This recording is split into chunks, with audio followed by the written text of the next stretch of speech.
Heartbeat. The walls of the chambers of the heart are made up of muscles. This video depicts the rhythmic contractions and relaxations of the heart which constitute the heartbeats.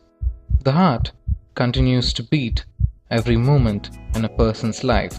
Place your hand on the left side of your chest and you can feel your heartbeat. Doctors use stethoscope to feel your heartbeats. It's a device used to amplify the sound of your heart.